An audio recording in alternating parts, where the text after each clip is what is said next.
If you don't have a content system in place for 2026, your brand will fail.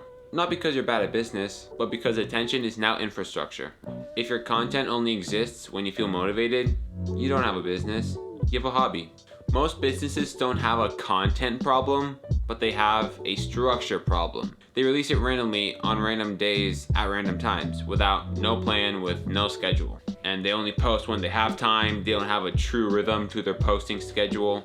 They have no connection to revenue, and their content dies after 24 hours. And I know that most of you guys watching this that run brands, this is what your content creation system looks like currently. And if you're randomized like this, you're just prone to stop it because you're not as consistent, you don't have a plan. Content isn't art, content isn't trends. Content is a pipeline. A proper content system should do these three things: attract the right people, build trust at scale, and move them toward a decision. If it doesn't do that, it's broken. Here's a simple system you can follow. Have one core idea, one main asset, and one business goal. Make sure to show clarity. Simplicity builds trust. This is my current content system that I'm going to share with you guys right now. Every week I release one long form video. This long form video is either a top of funnel, bottom of funnel, or middle of funnel piece of content. So these videos either build authority, expose problems, or solve solution.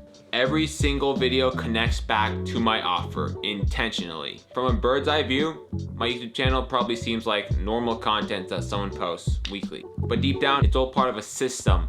And after I post one long form video, what I do is repurpose a bunch of the main talking points in the video. I go in and I just kind of cut out the little section I'm talking about something, and just title it as its own video, then post it as short. And I do that 4 to 5 times per video, because I want to maximize the reach of the video.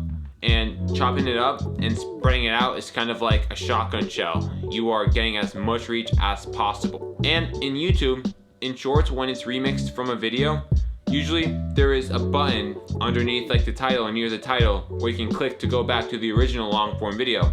So these shorts act as kind of multiple anchors, multiple hooks, trying to get other people to watch the long form video. So this is how businesses should think about content. Think about always repurposing what works and try to lead everyone back to the main core idea, core video, core offer. Instagram is not where I sell, it's where I build trust. That's where I show the real, the raw, the good, the bad, the ugly, everything. That's where I build relationships. There's no fake lifestyle, no manufactured hype. It's just how I think, work, and live. If you are a business owner watching this and you think to yourself, my content feels scattered, this is why. You do not need more posts. You need a system. Now, this isn't for everyone. If you're looking for someone to chase trends or post trendy videos, this is not what you're looking for. But if you already have a real business and your content isn't consistently turning leads into clients, that's exactly why I built Pause Media. We don't sell videos at Pause Media. We create content systems that build trust and drive revenue. So there's a link below to book a free consultation call with me. On that call, I'll look at your brand, your content, and your positioning, and tell you whether a system like this makes sense for your business. Random content creates random results. Order always wins.